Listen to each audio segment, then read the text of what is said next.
We don't want to say, oh, we don't know all the details behind what happened. We don't know. The fact is that person's life still matters. They still have rights. They should not just be killed dead before they even get a trial. Okay, that's the point. They deserve a trial at least.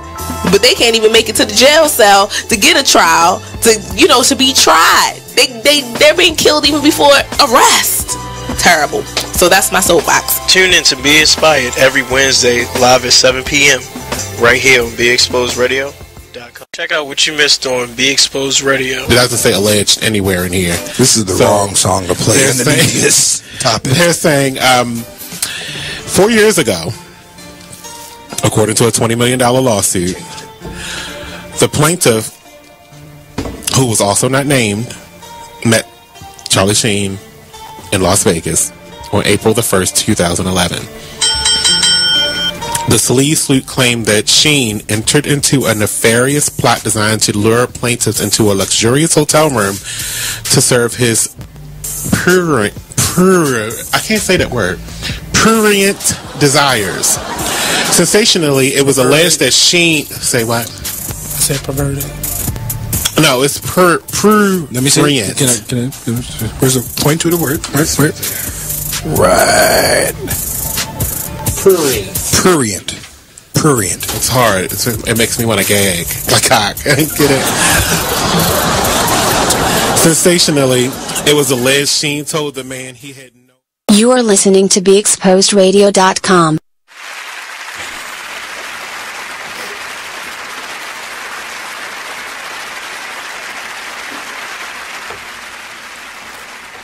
What's up, outsiders? Welcome.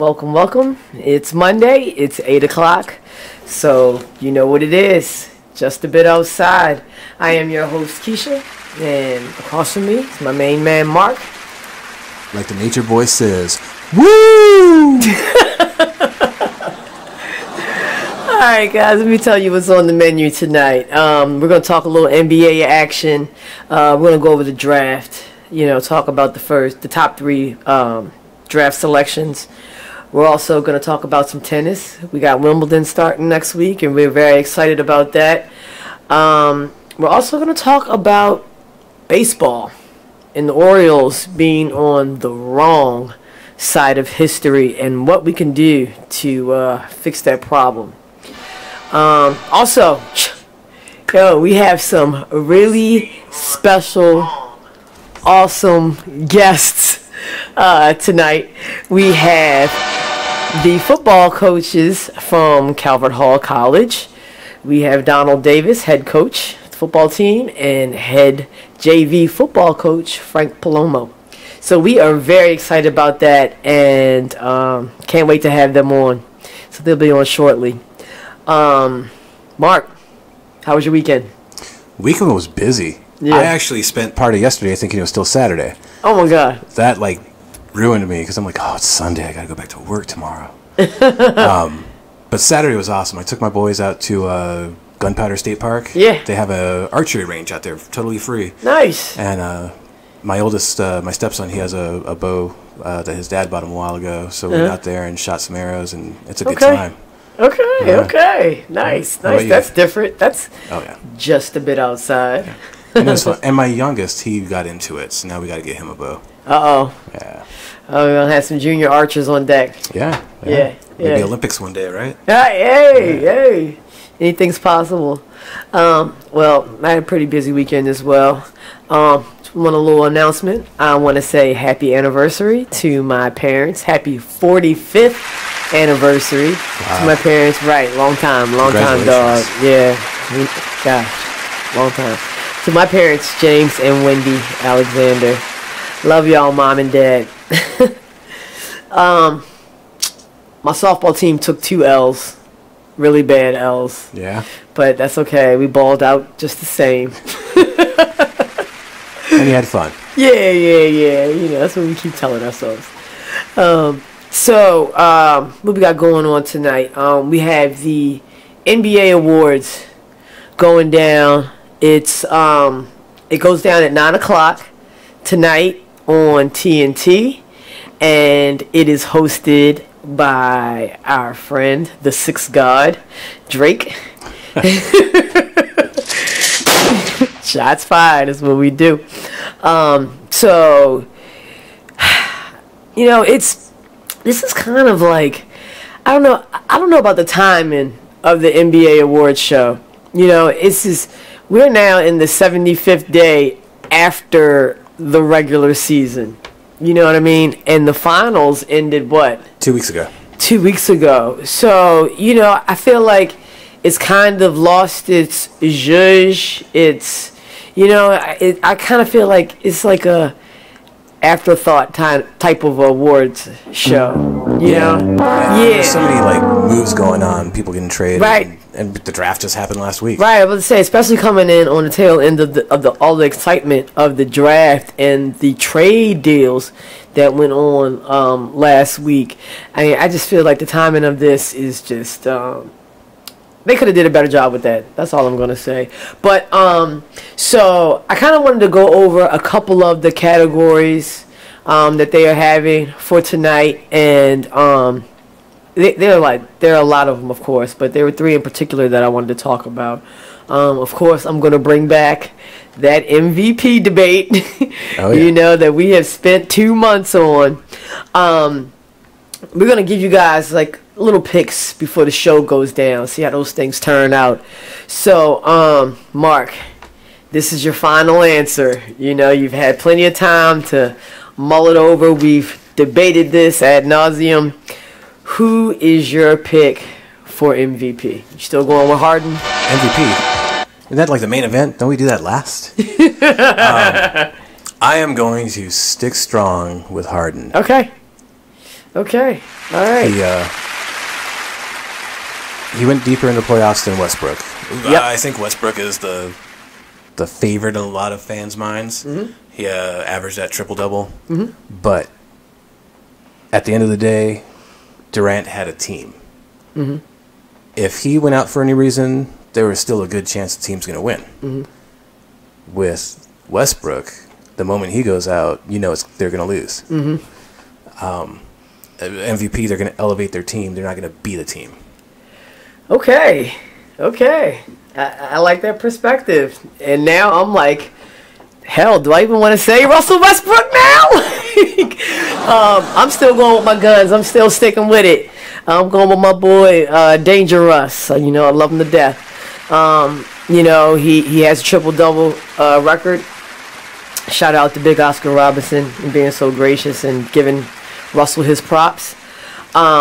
Single-handedly led the Thunder to the playoffs. My biggest thing was he picked up a lot of the load that Durant left. Oh, this guy, solely put everything on his shoulders.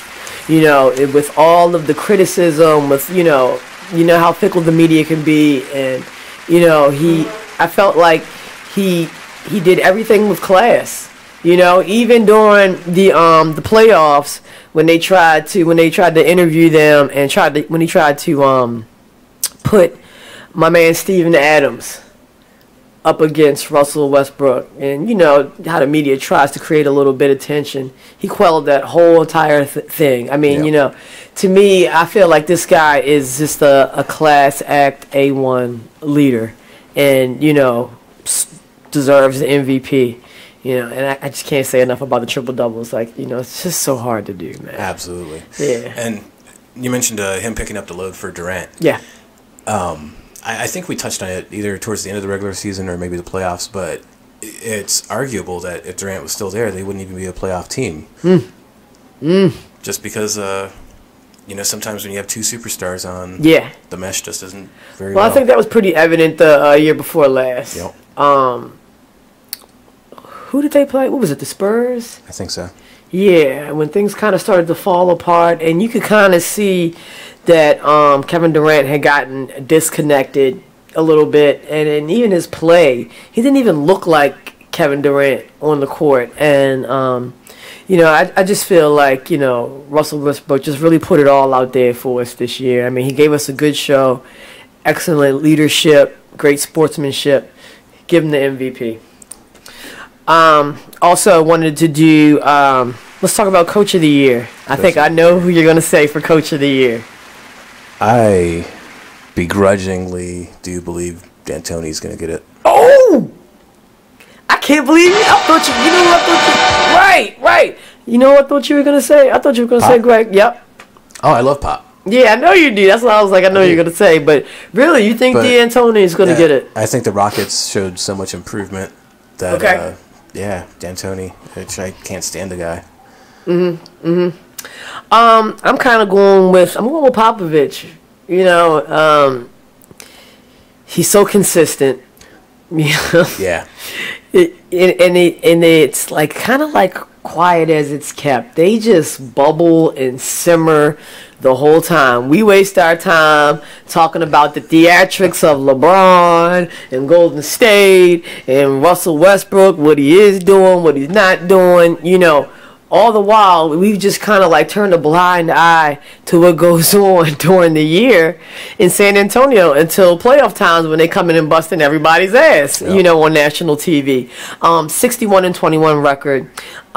He found a way to beat the Rockets despite all of the injuries. Yeah. You know, my biggest thing with Pop, my biggest thing with Pop is that he took a gamble on Jonathan Simmons. Yeah. Inserting him into the lineup. And boy, did it pay off. You know, and I'm pretty sure that Jonathan Simmons is very thankful that he got that opportunity because, you know, now he's starting to get a little name for himself.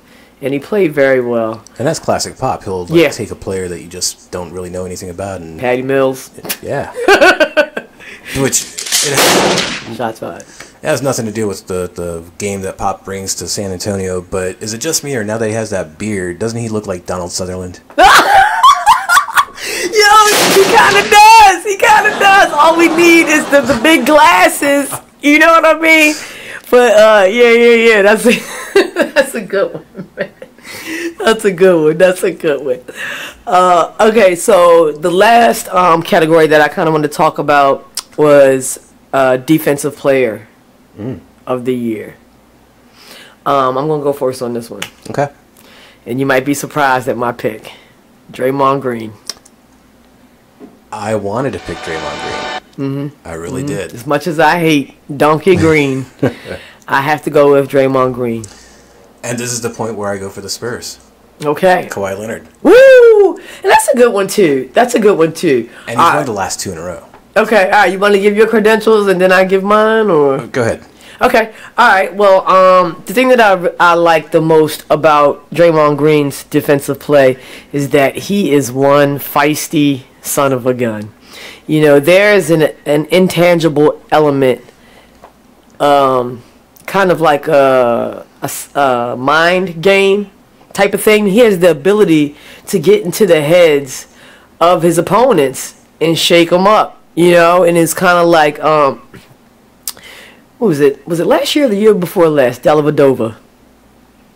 On Cleveland, he was such a pain in the ass. You know, 2 years ago. 2 seasons ago. Right. All right, so you know, Draymond Green kind of has the same type of intangible asset. You know, he can get into players' heads like no other, and he'll get you 3 to 4 steals a game.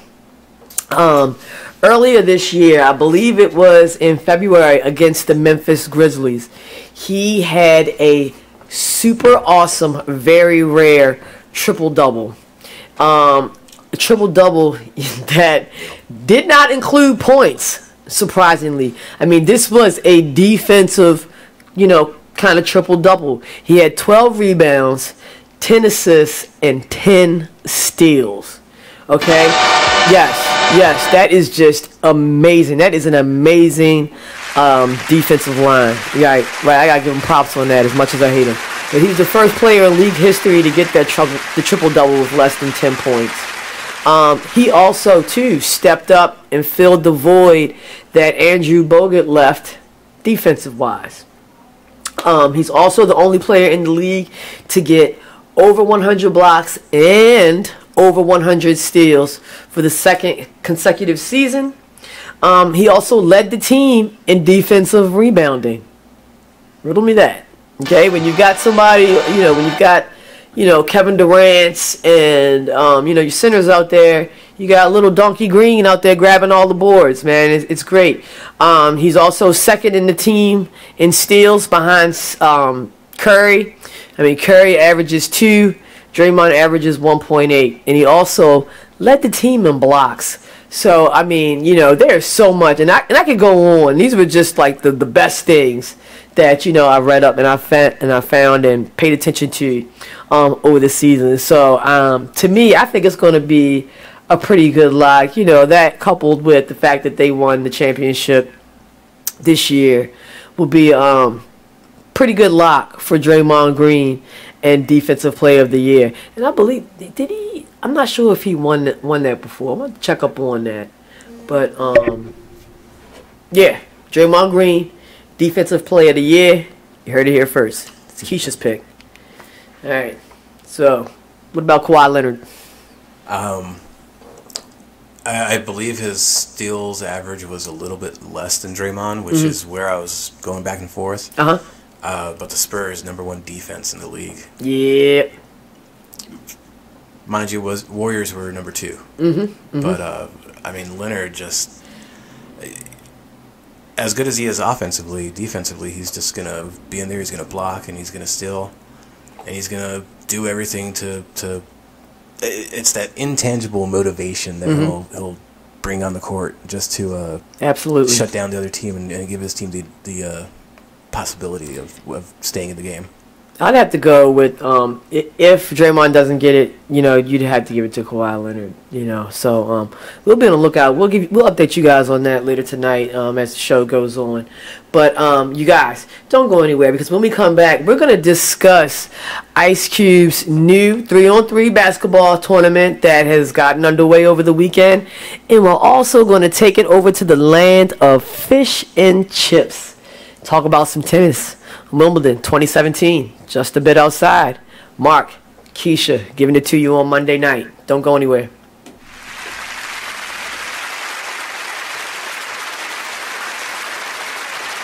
Hey everybody, it's Monty, the executive producer here at BeExposedRadio.com, and I'm here to talk about my show.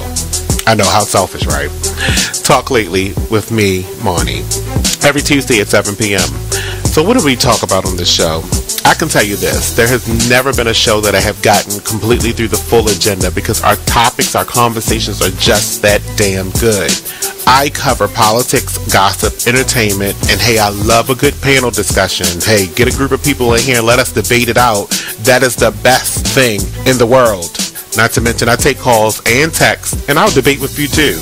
So why don't you get involved and be heard? What's that old adage? Closed mouths don't get fed. That says it all. So join me every Tuesday at 7 p.m. right here on BeExposedRadio.com. Call me at 410-702-5657. You can text at 443-642-9403. And don't forget to be heard and vote in our weekly poll right on the website. Hey everybody, it's Monty, the executive producer here at BeExposedRadio.com. And I'm here to talk about my show. I know, how selfish, right? Talk Lately with me, Monty, every Tuesday at 7 p.m. So what do we talk about on this show?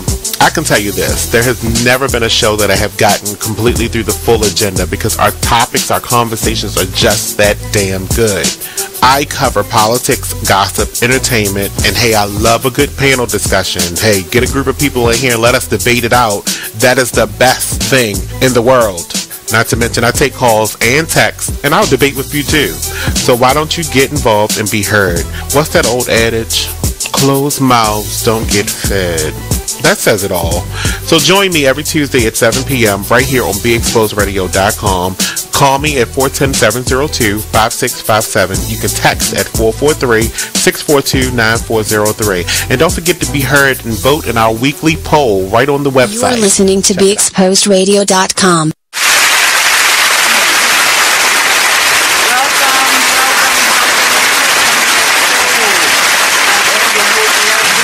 And we have a full house tonight.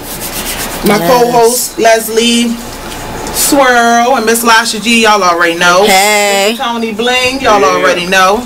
But I have with me Mr. Paul Jackson. Yes, ma'am. And my brother, Mr. Kevin Little here. Well, all right. So I'm quite sure this is going to be a hot topic. I'm very excited about today's show. And I'm also excited because for the first time, the men outnumber the women. That is true. Wow, I didn't even notice that. Finally. Because that took some... This is the first time, right? Yeah. Yeah, okay. I was like, wait a minute, maybe I messed up. Finally, the men outnumber the women. And I really wanted that. More so for all of the shows for the month, but definitely for this show. And then we got our producer and our engineer, so we got a lot of testosterone in here today. We might gotta pull it up, but that's all right because we strong. We strong with a C. With a strong. Yes. Strong. I mean, how you pronounce it? Strong. There you go. So last week's topic was media, our fathers in mainstream media and their disappearing act, basically, or the minimizing of our fathers in mainstream media. And I'm not sure if we ever got the resolution was in order to really fix that, we need our own, support our own. Pretty much. That's basically how we sum that up.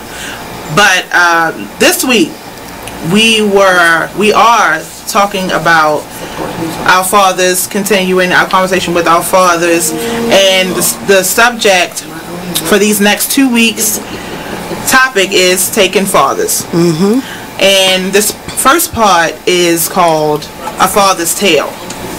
And I named it that because this is long. I actually changed the way that tale was spelled on this paper, and I didn't say it. Oh, I see that. Obviously.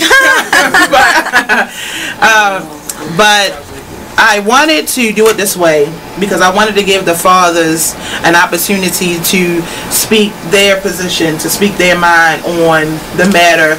We have in this room some fathers who, for different reasons, were not in the home. Check out this snippet from You are listening to BeExposedRadio.com.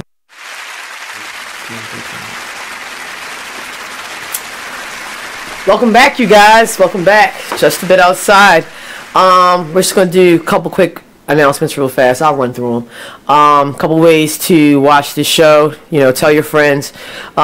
We are back live on Facebook. That link should be coming up very shortly. YouTube. Also, apps, TuneIn Radio. I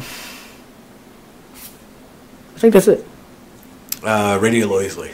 Radio Loyalty. All right. So, also, Twitter handle. JAB Outside Radio, and hashtag Be More Bird Gang. When you go to the oil games, send us your pictures so we can showcase them. Okay, so you guys, when we left off, we were kind of going over we were in the land of the NBA, talking about the NBA awards show going on tonight. There was another big kind of basketball deal going down this weekend. Ice Cube, yay! We had Ice Cube's 3-on-3 tournament go down. I believe it started yesterday. Yep, yesterday at Barclays, and it seems like it's got off to a pretty good start. I mean, they had over 15,000 people come to watch 3-on-3 basketball. I mean, they're all NBA alumni. Yes. I want to say like old veterans or something. Yeah. I mean, they got a lot of former greats. Allen Iverson, White Chocolate, Jason Williams out there. They had him. He had it late in. Right. Yeah. And I want to talk a little bit more about that in a second. Rashard Lewis, Kwame Brown. Now you mentioned Allen Iverson. Interestingly, he's coach player. I didn't see that. Okay. To show the maturity of Allen Iverson, he only put himself in the game for 9 minutes. He realizes he's not on the court what he used to be, and he wants to put the best team on the court. Awesome. Right? Awesome and amazing. Right. They also got another former player that is coaching, Clyde Drexler. Yep. I think that's pretty cool, you know? Him and LeBron apparently had a little issue. Not really? I didn't hear about this one. Tell me about this. LeBron said something like, it was Clyde, right? Shit, maybe I got someone else. I was reading about it. Like, LeBron said Clyde was part of the first big three in the NBA or something like that. Yeah. And he was saying that, no. And Clyde's like, no, you go back to the 60s and the Celtics. Right. The 80s, the leaders in the Celtics. Yeah. So, yeah, there's a lot of buzz about this 3-on-3 league put together by Ice Cube, you know. There's 8 teams. They'll be playing 10 weekends in Las Vegas with the championship. Now, this is to be determined because we talked about this, I believe, last week. There's going to be some type of scheduling conflict between their championship, which is scheduled to go down August 26th. But as everybody in the world knows by now, there is a major fight going down that day. And I think ultimately Ice Cube's going to get bumped. Oh, definitely. Yeah. I mean, he keeps talking about if the price is right. Dude, it ain't even about the price. Yeah. Like, they will make a way for you to step aside. They'll put him out as the matinee. Right. Did you catch any of the big three? No, I didn't. I didn't actually. I did read up a lot about it, and this is the question I kind of wanted us to discuss tonight is, are you actually interested in this? I am. Okay. All right. They're going to be in Philly, July 17th or something like that. Really? Yeah. And I'm really interested in going. We should go, dude. Yeah. We should go. If anyone in Philly is listening, Philly peeps, specifically at the arena there, I can't remember the name of it. Wells Fargo. Yes. I messaged about press passes. So really? Hopefully we can get a little something going. My man. All right. That'd be awesome to go check out. Yeah. It's an interesting concept though. Half court basketball. Yeah. Okay, so they have a couple of unorthodox elements involved. They have a 4-point shot.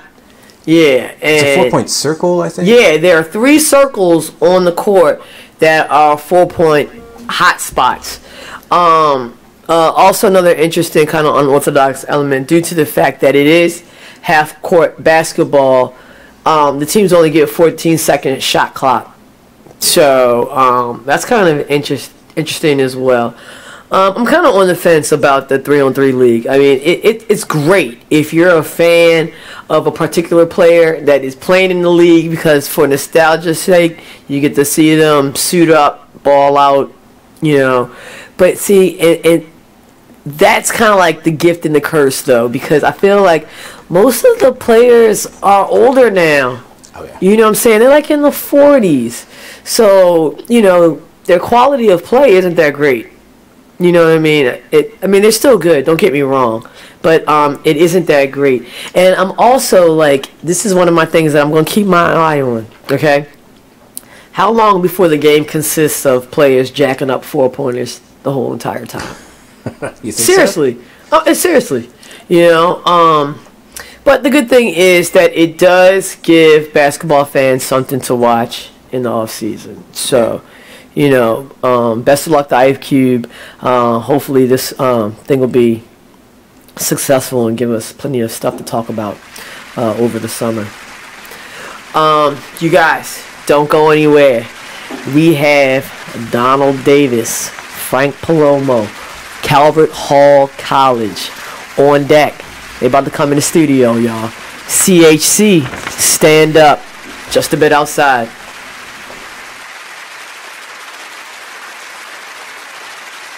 You are listening to BeExposedRadio.com. You are listening to BeExposedRadio.com, the home of Talk Lately with Monty, every Tuesday at 7 p.m. Hey, there's my son. You've been in your room all morning. Hey, Dad. Matt? What's wrong with your voice? There is nothing wrong with my voice. Oh, well, it's just sort of. I have been playing my video games and electronic games for so many hours. Uh-huh. Well, it sounds like it might be time for you to take a break, or... Hello, Dad. Susan? I have been watching TV and text messaging all morning. Yay, electronics. Yay, yay, yay. Guys, I think it's about time to get in the car and take a little trip. Maybe see some trees, some green things. What are these green things you speak of? This weekend, unplug. Take your family to the forest. There's nothing in the world like experiencing nature firsthand. Trees, paths, bluebirds, streams. Getting closer to nature can get you closer to your family. To find the forest nearest you, go to discovertheforest.org. Brought to you by the U.S. Forest Service and the Ad Council. Get out to the forest and discover the wonders of nature with your family, just like Blue, Jewel, and the whole Rio flock. Let the kids connect to their roots. It's going to be so much fun. Yeah! Woo-hoo! Let's rock this jungle. Woo! Fresh air. What a glorious morning. Clean water. Woohoo! This is great. And endless surprises. Yo, this is untapped territory. How amazing. Visit discovertheforest.org. Brought to you by the U.S. Forest Service and the Ad Council.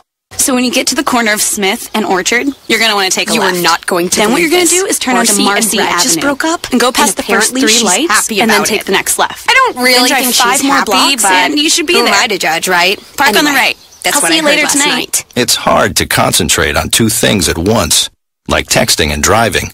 Stop the text, stop the wrecks. How will you stop texting and driving? Tell us at stoptextstopwrecks.org. Brought to you by the National Highway Traffic Safety Administration and the Ad Council. You are listening to BeExposedRadio.com.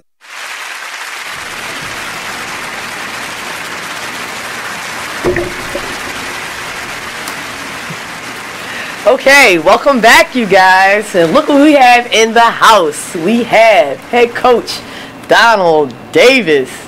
You took the glasses off? I did. I thought you was going to go Ice Cube style out here. Man, you put said some you want things back sunglasses, on. I got them. There you go. There you go. I'll go with the sunglasses. Yeah, that's what the camera is. Ice Cube style. And then we got the head JV coach across from me, man. This is my main man right here, Frank Pacomo. Thank you guys so much for coming on tonight. Thanks for having us. Yeah, Indeed. yeah. Okay, you gonna get right into it? Y'all ready? Oh yeah. Oh yeah, let's rock. Cool, cool. All right, so I guess my first question for you guys: what do you guys do in the off season? I'll tell you what. Our off season starts basically. We finish our season Thanksgiving Day. Our off season starts that Monday. Our guys are in the weight room banging away between December, the first week of December and Christmas.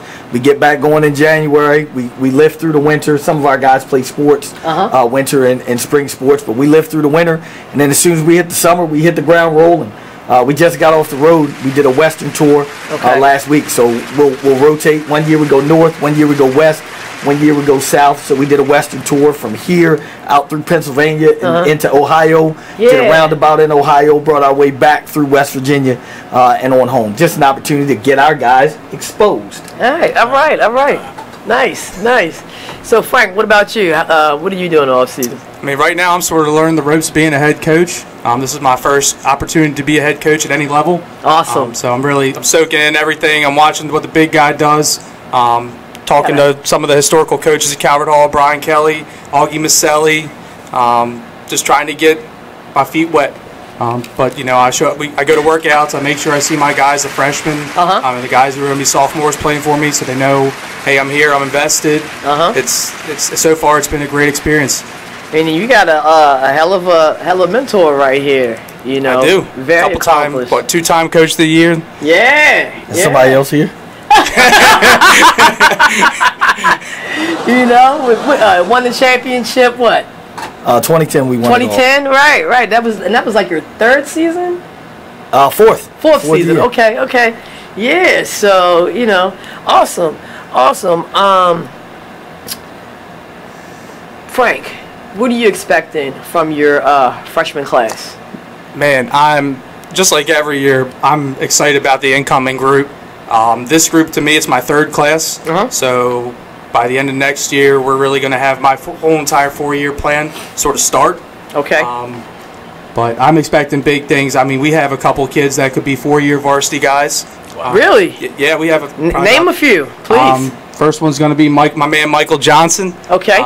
Hamilton Brett kid. You know, he moved up from Texas a couple years ago. I met the family as a sixth grader. Got to recruit him for 3 years. Got him to leave that school in blue and yellow. So nice. You know, that was nice. Yeah. But a couple of the other kids, Kyve Brown, another Hamilton kid, defensive lineman, tough, aggressive. And then we have another DB from Hamilton named Trey Jordan. Whoop whoop. You know, all right. Trey Jordan can ball. You know his dad and mom. Sir. Yeah. Yes, sir. Trey Jordan can ball. Yeah. So, you know, and then there's a couple other kids, Daniel Riley out of the Falston program, Caleb Futrell's out of the Falston program. And then you start looking at some bigs like Kevin Halford out of Perry Hall. Chidi Ejo, who is Obi Ejo's brother. He's a senior for us this year. We got guys at every position. I got a list of 20 kids. I can't remember them off the top of my head, but I mean they were handpicked. Hey man, you sound pretty amped about it too. I get to coach them. That's the awesome part about being the JV head coach. Yeah. Before as a defensive lineman, I really only got to coach probably 4 or 5 of the guys I brought in. Okay. One of which was Billy Wooden, and I can't even think. Nick Lennon, Anthony Anderson. There you go. I wanted my hands on the young pup, but he ended up playing linebacker, Khalil Glover, a 4-year varsity football player. All right, we will be on the lookout for all of them. Donald, how would you say coaching, becoming a head coach at Calvert Hall College has affected your life? Well, it was a blessing. I was given the opportunity to be a head coach at Cardinal Gibbons. That was just a tremendous opportunity. It sort of springboarded really everything we've been able to do over the last 15 years has been because of that opportunity. And then obviously in 2007, I was given the opportunity to come home. I'm a Calvert Hall graduate. Yes. I love the school. I love what we're about. So having the opportunity to come home and teach and coach at my alma mater was just, you know, beyond anything I could describe at that time.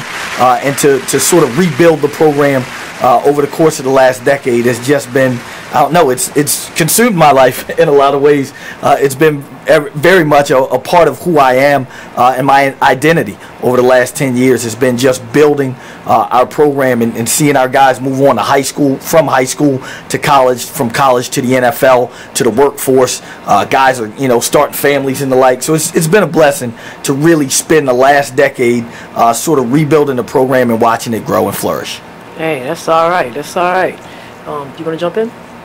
Yeah. Question?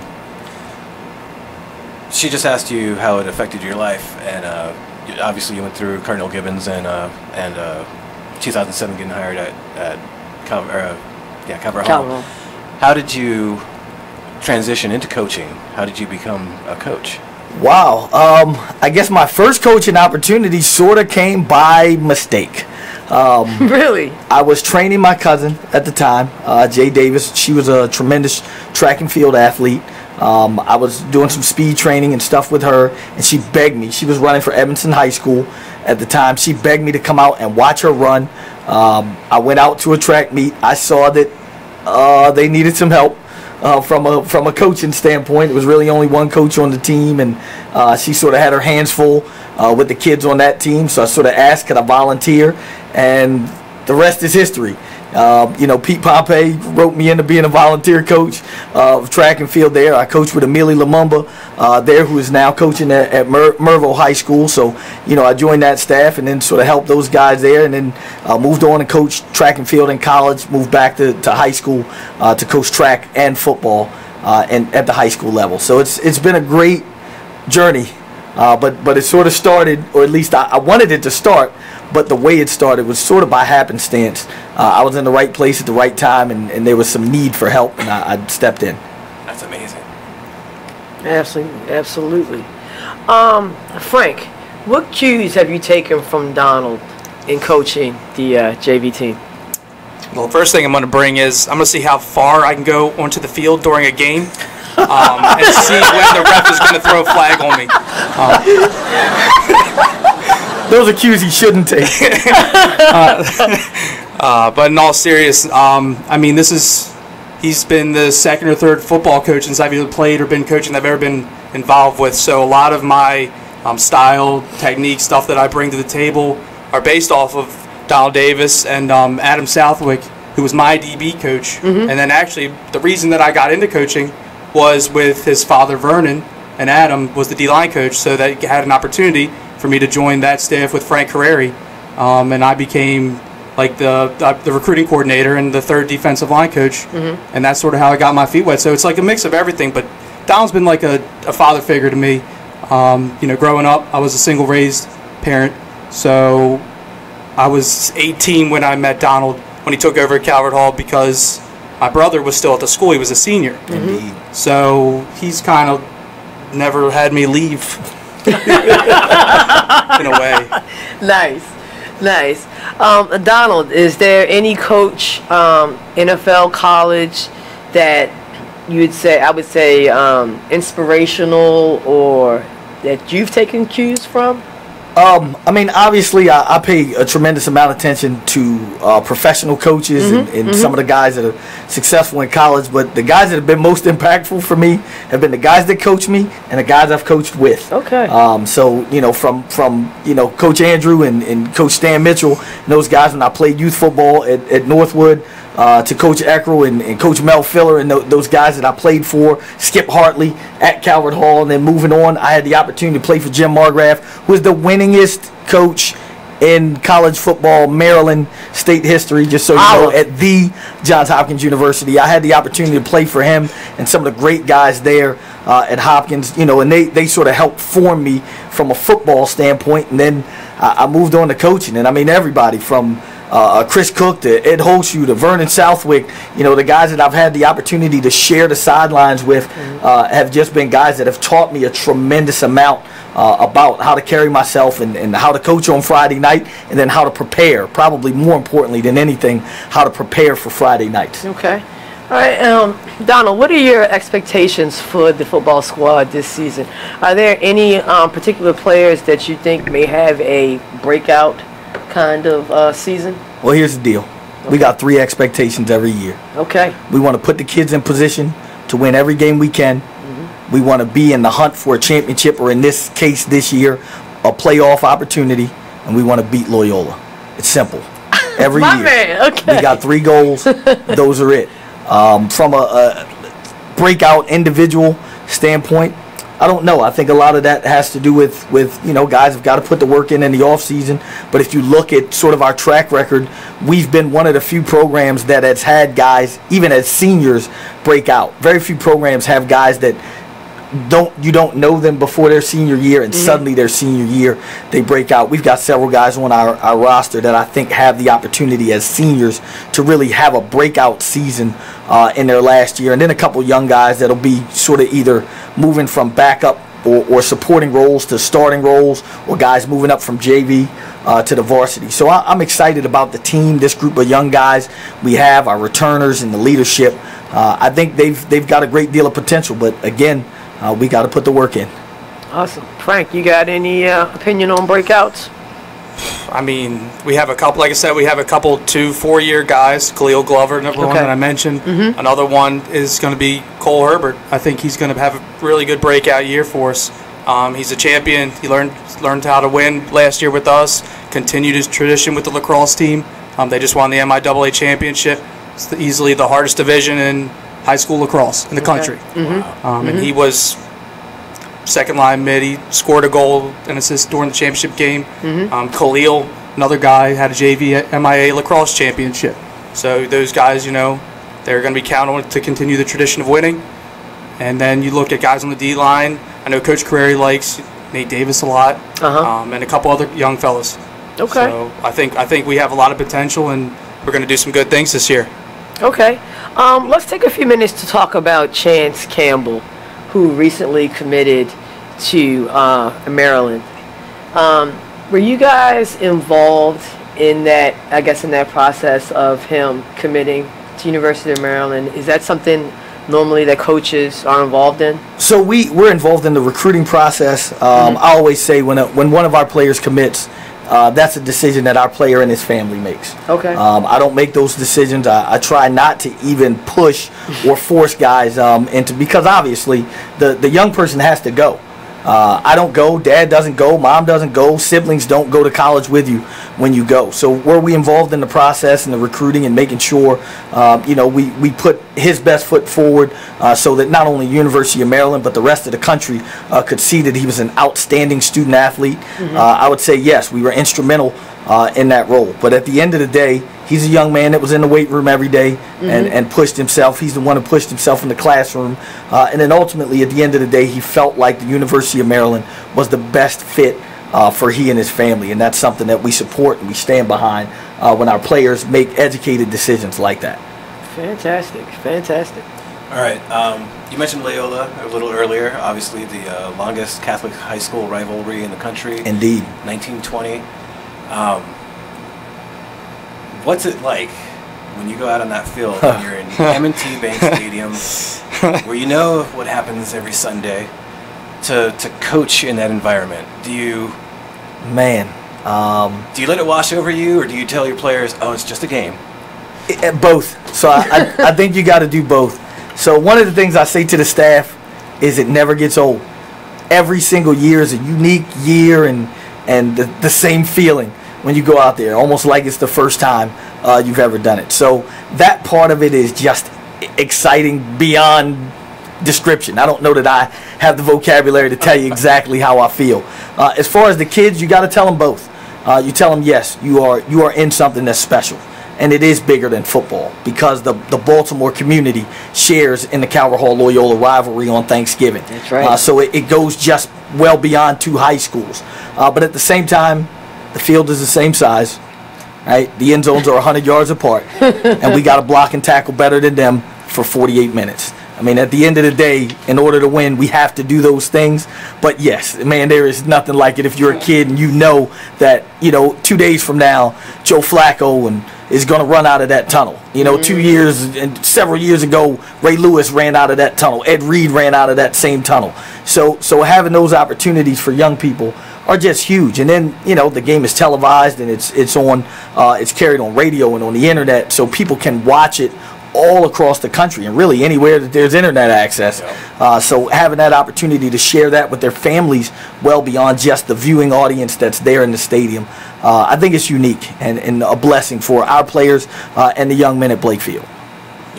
Nice. And this is going to be your first Turkey Bowl rodeo. Oh, it's my fourth. Oh, okay. Plus playing, so 5 or 6. I mean, that's the beauty of the thing. It's if you look at both staffs, both schools. I mean, I've played in the game, so I know how that feels. Okay. I know how that feels, so I know how these kids feel. I've coached in the game for 3 or 4 years in a row now. Won every game, by the way.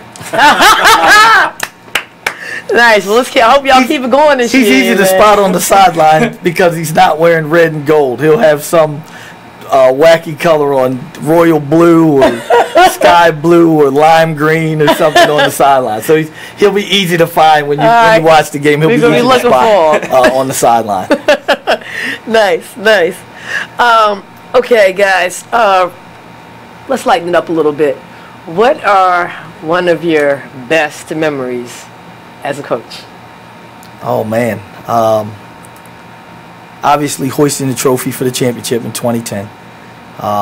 2009 getting our first Turkey Bowl win. Okay. Are just things that like right away when I think of those things stand out as sort of some of the best on-field moments. And then, for us, watching our guys sign, seeing them accomplish their individual goals, things that they've worked hard most of their lives to accomplish. So those would be the things that are most memorable for me. Don't answer yet. You guys, hold the phone. We're about to take a little commercial break. We have Frank, Donald, Mark, Kescia. CHC is in the building. Y'all don't go anywhere. We'll be right back.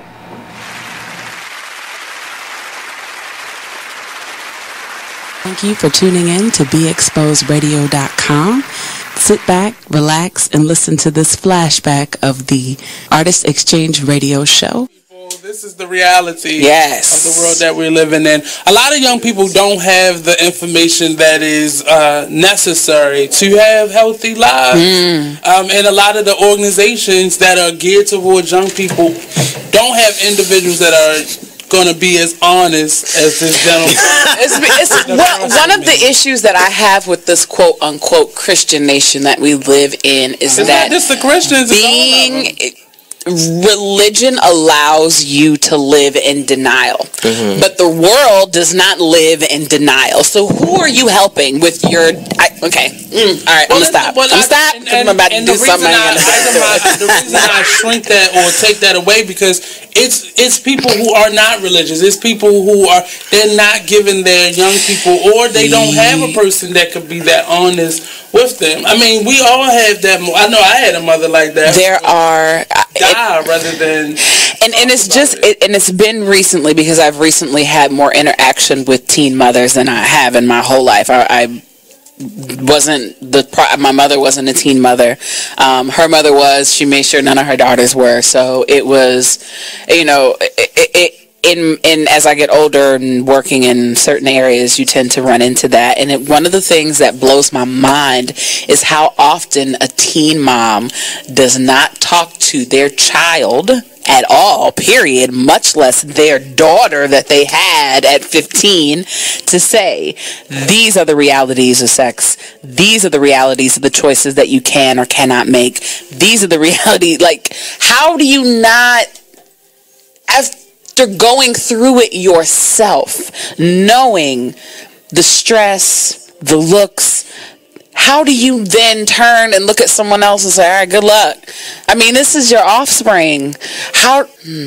I'm sorry. I just get very emotional about that. It bothers me that there are a great deal of people. Man, it is what it is. Man, it is what it is. Well, it is what it is. This Fly T Miles, also known as Tyree Miles, and Mr. Miles the writer. Hip Hop King. Check us out every Friday on Be Exposed Radio at 9/11. Coming to y'all soon. Check out what you missed on. You are listening to BeExposedRadio.com.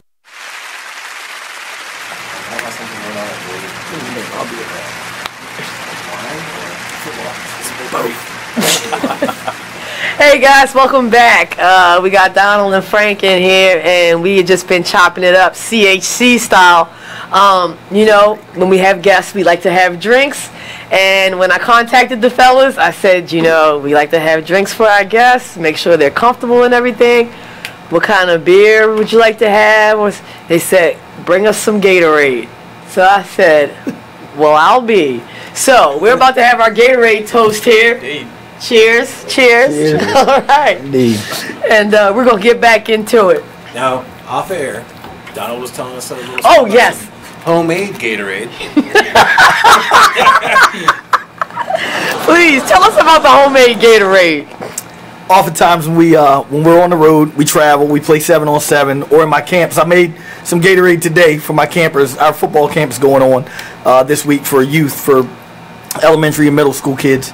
I make the Gatorade for our guys, and they seem to like it. But for when we go to tournaments, that's one of my guys' favorite things. Like, Coach, are you gonna make us some Gatorade? So I make a little special batch of Gatorade for our guys. It's a little sweeter than they manufacture it at Gatorade, but it does the trick. It does. We've won several 7-on-7 tournaments, so I'm gonna keep it going. Hey, okay, all right. Really from scratch. No, I get the Gatorade powder and a little mix, and I can't tell you exactly what I do because then I'd have to kill you. Then it'd be a one-person show here, so I can't tell you everything I do. Nice. When we left off, we were kind of talking about some of the guys' fonder memories. Frank, do you have a good memory that you'd like to share with the folks out there? Yeah, I have memories for years. I mean, right, accepting the JV head coach job, that's a big thing for me that really is just, it's like the crowning achievement so far. It's the best one I've had. But every time that we have a kid sign, every time we have a new kid come to campus, every time we have kids go on and I get to see the growth and development, that's a win for me. It's a win for us. So it's kind of cool. I actually have a list in front of me right now, a bunch of guys who we've coached, have come through the program and where they've gone, and we've been blessed enough to have some alumni who are famous. I don't know if everybody knows. We were just talking about off the air. Mel Kiper Jr. ESPN analyst, very famous, big guy. The draft specialist. Yes. Indeed. He invented that. Yeah. That wasn't like a thing before Mel Kiper. Right. Obviously, Todd McShay's an extremely wealthy young man who probably owes a little bit of that to the guy who started it at ESPN. I mean, yeah, the list is lengthy. I mean, since the man's got here 10 years ago, he's put an emphasis on getting these guys from Calvert Hall to a great place, a great fit. Mm-hmm. Starting as recent as with Chance this year. Yep. Tyshawn Fogg, B.J. Watson, respectively Rutgers and Harvard. Not a bad place. Fantastic. To go, right? Excellent. He must have read a couple books at Calvert Hall. More than me. Last year we had Nigel Hill, Ben Hoffner. Nigel went to Delaware, DB. Ben Hoffner went to United States Air Force, another school that I couldn't have gotten into. And then we got Morgan Scroggins. He went to Towson, but just looking down this list, getting some of the bigger guys. Lawrence Cage, a wide receiver, University of Miami. Nice. It's not every day that a guy from up here is flashing the U. Yeah, that's sweet. That's when you go play receiver for Miami, you're gonna get paid. Yeah. To play on Sundays. Excellent. Manuel Holder, Towson University, 4-time All-American or something. He was All-American every year. And then you have Brian Marine, who was just an All-American second time at Bucknell. C.J. Williams is almost the leading rusher in Bucknell history. Tommy Stewart, who played at Boise State University and now is in the mix to start at Duquesne. Yep. Fantastic. Brandon Everdine, Toledo. We had 3 at Penn State at one time. Daquan Davis, who's now our defensive backs corners coach. Adrian Amos, a lucky young fella, playing on Sundays. Was a 5th-round draft pick by the Chicago Bears. Started from day one. Awesome. Started from day one. And Trevor Williams, who is also in the NFL, with the San Diego Chargers right now. Los Angeles Chargers now. Whoa. Yeah. Angeles Chargers. Change of address. Yeah. Right, those shots fired. So that's always a good thing for me to see. I love, when I was in school, Mike Newton was another guy. He went to Buffalo, and then he played. I think he was with the Colts when they won their Super Bowl. Indianapolis Colts. So it's kind of cool seeing all these young fellas, and then we have the opposite end of the spectrum that it's in a professional sense between Sam Palmisano, who's was the CEO of IBM, another Hopkins graduate. George Young. I don't know if you guys are familiar with George Young. Mm-hmm. I mean, he's a Bucknell guy. He's the guy. He's the guy. He's responsible for a lot of our facilities at Calvert Hall, George Young Hall. He was the GM of the New York Giants. He's responsible for drafting some guy named Lawrence Taylor. He only changed the game. Good pick there. Yeah. That's the cool thing about what we do. We really prepare our guys to develop as young men. We prepare them to go on to college, and whether it be in the football athletic world or it be in a professional sense, I feel like our guys are suited to do it, whatever that may be. It's fantastic. You guys set the bar high. Indeed, it's a blessing. Is it hard to maintain that? I think if you're at work every day and you're going after it, you don't think about that. Mm-hmm. I think if you stop for too long, then you start thinking about, well, how did I get here and how do I stay here and all that. If you just put your head down and chop wood, I think if you do that every day, then you never really realize one way or the other how close or how far or how much more you got to do to maintain it. You just head down, chop wood every day. Dig it.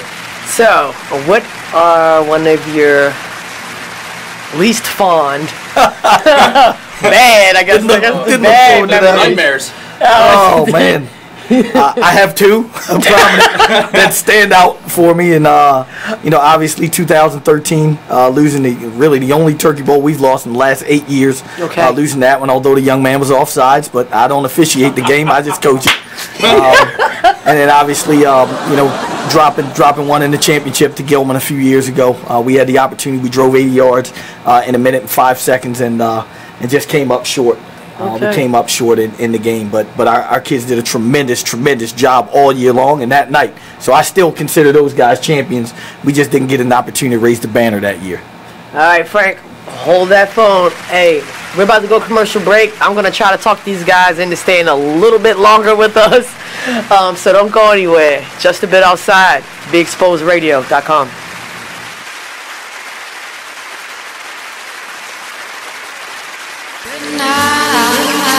Close your eyes and just sleep tight. Lie awake and watch to be sure that all your dreams are pure. I've been dreaming about a lot. I had a dream that they never killed Pop. I had a dream Biggie never got shot. I had a dream Aaliyah plane never dropped. Man, I had a dream we didn't get killed by cops. Innocent babies never killed on the block. I had a dream that we all went to college. We all were scholars. We all earned top dollars. Man, I had a dream I was selling out shows instead of selling O's. Then I had a dream I sold the devil my soul. Then I had a dream I sold the devil my soul. Shit is out of control. I'ma get it and go. Letting these niggas know. Dreaming about the sky but waking up on the floor. I wake them up with the flow. Cause niggas been sleep on the low. A nigga been a beast from the go. I've been dreaming about the millions. Pushing the coupe with the ceiling gone. Yeah. Getting my mama out of place. Put her up in the estates. That's the shit that I'm really on. Yeah. I've been dreaming that the world felt. Man, I had a dream like Martin Luther King. Man, I had a dream that I was really the king. And on top of that, Sanaa Lathan was queen. Goddamn these dreams. These dreams, man, they come and go. I mean, some of these nightmares you wouldn't wanna know. I mean, this type of shit you couldn't stomach though. I mean, shit, I had a dream that I pulled a Minaj. Think it was Cardi B and Nicki Minaj. Now I don't even lust over neither, cause these bitches, I don't need them. I just fuck them, I don't love them, all feed them. Goddamn these dreams. I've been dreaming about my nigga Easy. I've been dreaming my nigga B was still breathing. I was dreaming they showed love for real reasons. I've been dreaming about the times when the block wasn't hot. When I was ducking cops with a sock full of rocks. I was ducking cops with a pocket full of guap. So addicted to the game I didn't think I'd ever. Hey everybody, check out what you missed on the one and only Be Inspired radio show. I'm just thankful this year I've dealt with, you know, some growing pains, and I've overcome some things, and I've also, you know, accomplished some things in the process. I've learned some things. Like I've learned that, I learned that everybody loves your work until they gotta pay for it. That's what I learned. That's what I learned. I learned everybody loves what you do. The pay? I mean, not always. Listen, the Bible says money answereth all things. Well, okay, and there is a place. There is a place where finances is necessary, and when you got kids and when you got a wife, and then you are listening to BeExposedRadio.com. There, that's what you was asking. Why were you there? Yeah, Chantel Hartley is like a sister.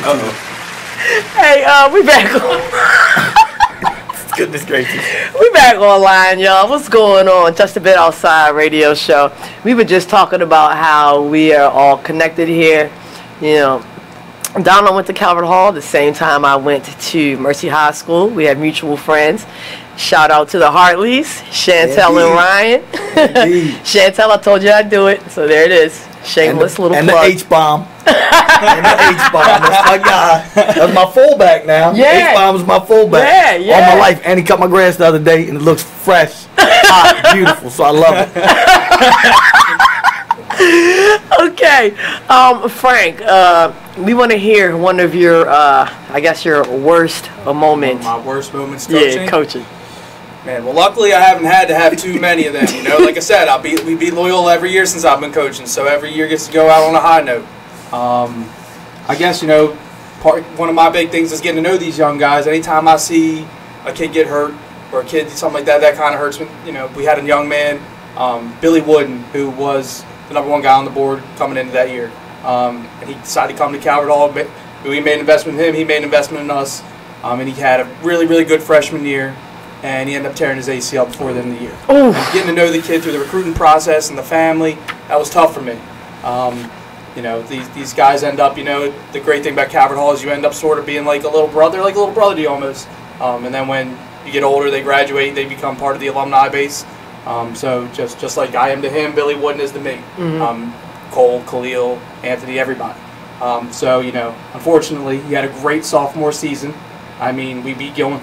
First time in a couple years, he goes and slams the quarterback. I mean, it wasn't a tackle; it was a. He pushed him to the ground. It was a like get down moment, and then you know, he was working out and he tore his second ACL. Oh my God! So you know that's been tough for me to handle because you know he's one of my guys.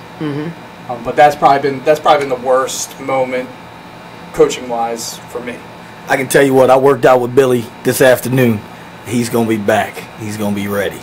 All right, we're going to be on the lookout for that. Hurting right now. Working out with him is not. Did the Coach Frank arm workout. Yeah, there you go. That's why. I don't do that. Wait a minute. What is the Coach Frank arm workout? So Billy, he helps out at school, and he does some work there in the summer.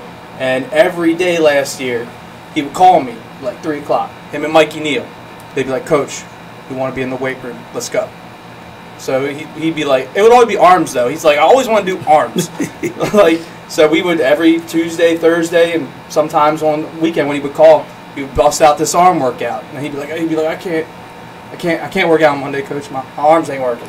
But he sort of took the reins, and he tries to like make me do his workout. I'm like, I'm almost 30.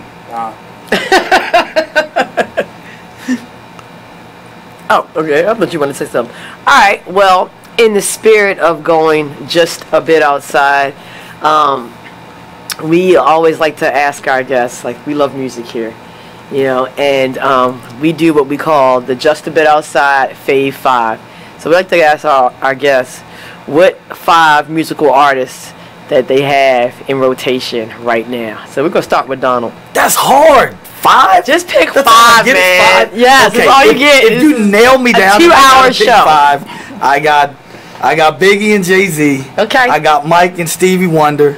And I guess Ty Tribbett, because I always got to give a tribute to my God now. So I'm eclectic. So my taste in music is all over the place. But if you nail me down to 5, that's it. But then you nail me down to 5, I didn't even get a chance to say Mary J. or Beyonce or obviously I know Lauryn Hill ain't cut an album in 25 years, but I still love Lauryn Hill. Sweetest thing. Yeah. Anyway, all right, that's it. You said 5, so I gave you like 10. Hold on, let's back up though. When you said Mike, you talking about Michael Jackson? It's only one Mike. Okay, I just want to make sure. It's only one Mike. Yes. There's only one. Anybody else is somebody else. There's only one Mike. I mean, it doesn't have to be your all-time 5 fave. It's just whoever you're listening to right now. Yeah. Oh yeah, no, that would be good. Yeah. I mean, I like the little young guy that they trying to make Mike right now, Bruno Mars. He cute. Oh, he cute. He does a good job. He's a very talented young fella. Right. He makes good music, but again, there's only one Mike. There's only one Mike. I can know that's right, and I have to commend you on that because I think this might have been the most eclectic, all over the place, Fave 5 that we've had. Yeah, but I don't know. Frank Mike, because I know Frank's musical taste too. He might be able to one him up. Yep, I know. You might be able to one up this one. So come on, give it to me. No, that last guy he mentioned, I was like, man, how old are you?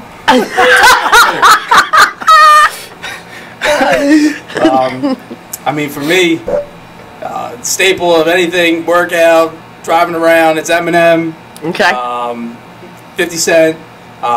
Kenny Chesney. Sometimes I get a little Bieber fever.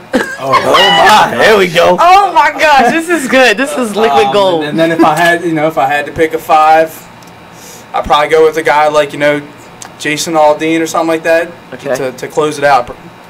Okay. No Bill Withers, huh? Oh. Who? Keep on using me until you use me up. Oh no. Nope. It's a little before your time. It's okay. Yeah. It's okay. I'll help him. I'm gonna help him out.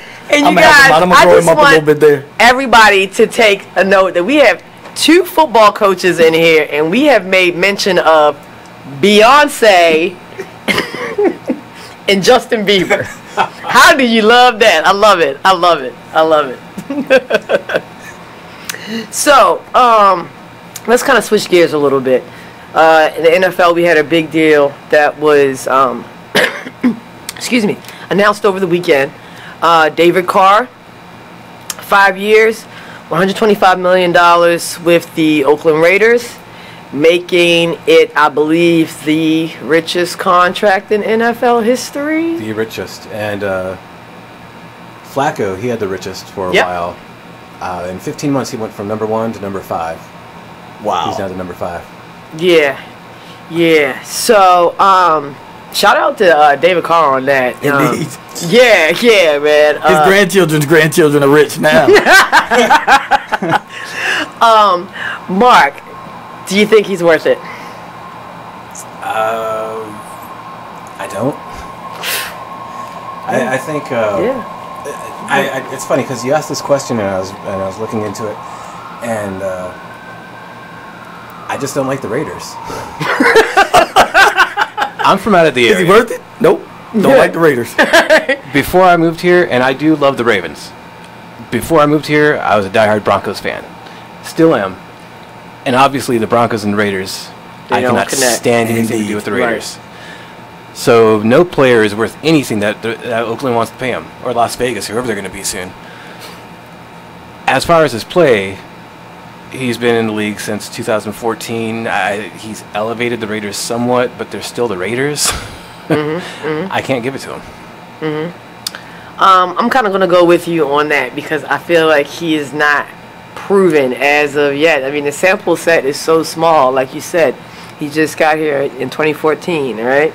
But, I mean, his numbers last season were pretty good, you guys. He passed for 3,937 yards. He had 28 TDs and just 6 interceptions.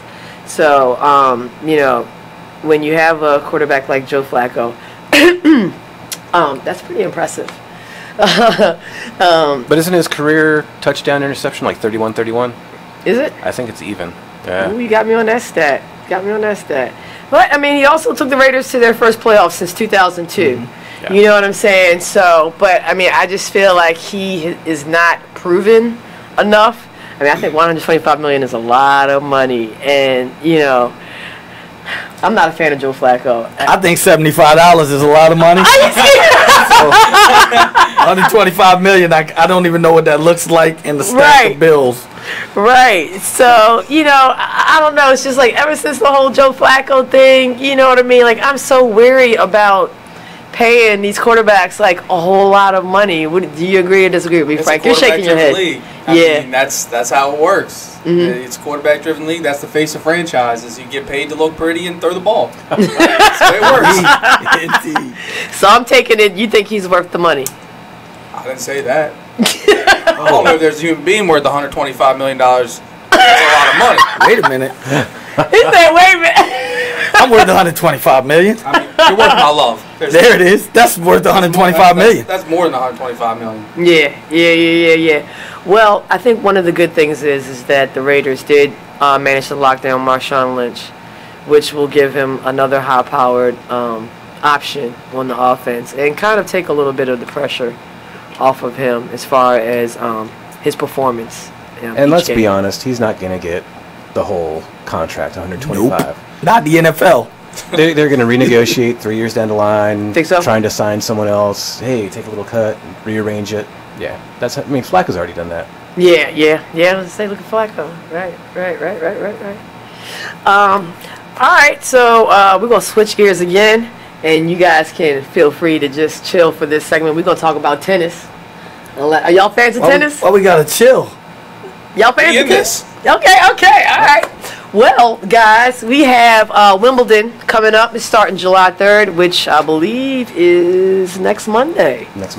Yeah, over in the land of fish and chips at the All England Lawn and Tennis and Croquet Club in London, United Kingdom. 2 week tournament. They have to wear the all white dress clothes. They look like ice cream cones out there. It's real cute, real pretty. Women's draw. Let's talk about the women's draw a little bit. I think that this draw, you know, just like we said about the French Open, it's going to be unpredictable. Do you have any favorites? Anybody that you're looking at right now? I get the pronunciation just like you. Spicy moment. We about to have a spicy moment. Ostapenko? Yeah, Ostapenko. Yes. She's going for her second major title win, and it's her second ever major title tournament. So obviously she's a favorite going in. I think she has the momentum. I think she's someone to watch. Like you said, it's so wide open on the women's that you just don't know who's going to win. Obviously Serena's not because she's pregnant. Right. And, I think Serena could still win. Oh my God! I just want you to know she won a tournament while she was pregnant. Not quite as pregnant, but she won a tournament while she was pregnant. But no, you're right. Oh, yeah. I think because of her absence, it gives hope. Yeah. If you know the way she's dominated the game, especially over the last decade. You know, I think if you're a female who's played well on grass, you're saying to yourself, okay, I got a chance. I got a chance now. I'm going to bring my A game because I got a chance, because you needed to bring your A game and somebody else's to get her over the last several years. Absolutely. And to kind of piggyback off of what Donald just said, they are saying for this women's draw, this is the most open tournament in a long time. and it might be like ever for real. They're saying there are at least 14 to 15 girls that could possibly win this tournament. And as we discussed with the French Open, with the absence of Serena Williams and now Maria Sharapova, who just backed out due to injury, you know, I think this is an exciting time for women's tennis. I'm going to have my eye on Petrova Kvitova. She was, we talked about her a month ago also for the French Open. She was injured in a home invasion, got stabbed up pretty bad back in December. She just won her first title over the weekend since coming back from injury. So, and it was the Aegon Classic, which is a grass court. So she's already in gear to deal with the grass court. So that's going to be my pick to take the Wimbledon title this year. I also had notes on Yelena Ostapenko, but you took them all. There's a home court favorite, Johanna Konta. Yeah. She is from London. She aims to be the first British woman to win since 1977. Virginia Wade. Yep, that's right. Correct. So the whole country will be behind her. Yeah, so, you know, we're going to be really excited to see how this women's draw pans out. The last time someone from England even made the quarterfinals was 1984. So really? It's been that long. Yeah. And it's kind of different. And when we talk about we're going to switch gears and talk about the men's draw. I think the men's draw is more so cut and dry. Like, oh, you raising your eyebrows. I think the men's draw is more so cut and dry. I kind of got a feeling like how it's going to play out. I think it's going to end up with Nadal and Roger Federer. I agree.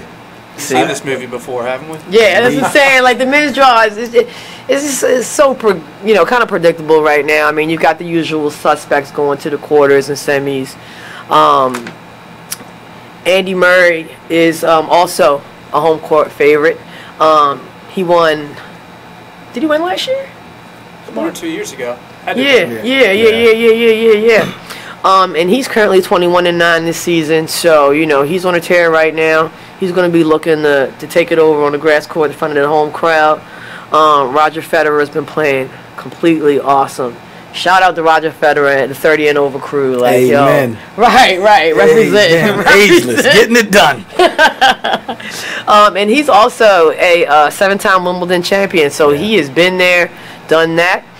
He just won his 4th title over the weekend, and that title match only lasted 53 minutes. Wow. Yeah, so, you know, he's ready. That's also good for an old man to get it done quick. Right. I tell our young guys all the time, if I was going to fight you, I got to get you out of there in the first 30 seconds because my wind don't allow me to go beyond that. I like, gouge your eyes, start getting dirty. So, yeah, that's a blessing he's been able to play at that level for that long. Absolutely.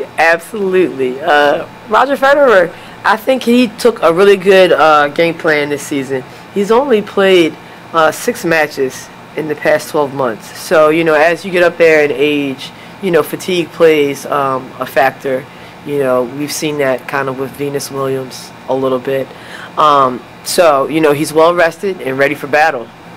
So you taking Federer? I'm taking Federer. I think, you know, Roger Federer has the edge on the grass court. Even though, you know, Rafael Nadal is my man. I love him to death.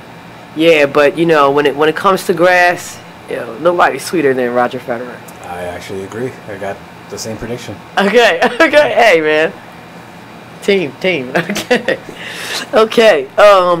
Well, let's talk. All right. Let's go with the home team. We're gonna talk about the Orioles a little bit. So, the Orioles were on the wrong side of history over the weekend. You guys watch baseball? Indeed. Yeah. Y'all Orioles fans? Yes. Okay. So you want to talk about this record a little bit? Thankfully, they didn't break the record. They only tied it. Yeah, right. 20 straight games, allowing 5 or more runs. The last team that did it, the team that set the record, 1924 Philadelphia Phillies. Right. So you really don't want to be linked up with anything that starts with Philadelphia and ends with Phillies. Shots fired, Eric. Where they at? Thank you, sir. That's what we do here. So, yeah, man. It's definitely not a good look for the Orioles right now. The pitching is out of control. Ubaldo Jimenez. Garbage. Right, garbage, hot garbage. Okay, his ERA is 6.25, and believe it or not, there's somebody that's worse than him. What? Right, Kevin Gausman. Kevin Gausman, ERA of 6.60. It's the worst of any American League starter, yo. Okay, yeah, shots fired. That's what we do. So, even our ace is getting in on the fun. Okay, he is 1-5 with the ERA. Chris Tillman, sorry guys, Chris Tillman, 1-5, ERA of 8.39. Painful stuff going on in Birdland right now. Again, it'll tell you how good a manager though Buck is, because we got like the historically worst starting pitching in 100 years. Right, and they're still. They're one streak away from getting back to being a 500 team. Oh yeah. One little hot streak away, and they're a 500. See that? That's a fan, right there. I'm with you, Buck. Yeah, make it happen, babe. Yes, that's one streak away from being back to 500, with the worst starting pitching in 100 years. To kind of piggyback off of what Donald said, like, yo, we're only 4 games out of first. Surprisingly, even though we're. Frank is like, man, I don't even want to hear that. Even though we're like below 5, we're a sub 500 team. We're only 4 games out of first. So, apparently the guys ahead of us ain't been doing too great either. And I think there's no way the Toronto Blue Jays could catch us. So that was her. I was hoping, right? There you go. Go ahead. Throw you under the bus. Do it. Oh man. Yeah, when on our baseball preview for the season, she had the Blue Jays and the Indians. The Mets. The Mets. Oof. Right. The Mets. And I think both teams are like Tebow that much. Oh my gosh, we're gonna talk about that in a minute too. Yeah. You do know they have internet access in Canada too. There's people that know you did that. Shots fired. That's what we did. Hey, you guys. I want to thank Donald so much for coming on. Frank, you guys did a wonderful job. We are about to go to commercial break. You guys don't go anywhere. We're going to talk more baseball when we come back. And we're also going to get back into the NBA draft. So, Kescia, Mark, Frank Donald. That's a wrap, baby. Just a bit outside.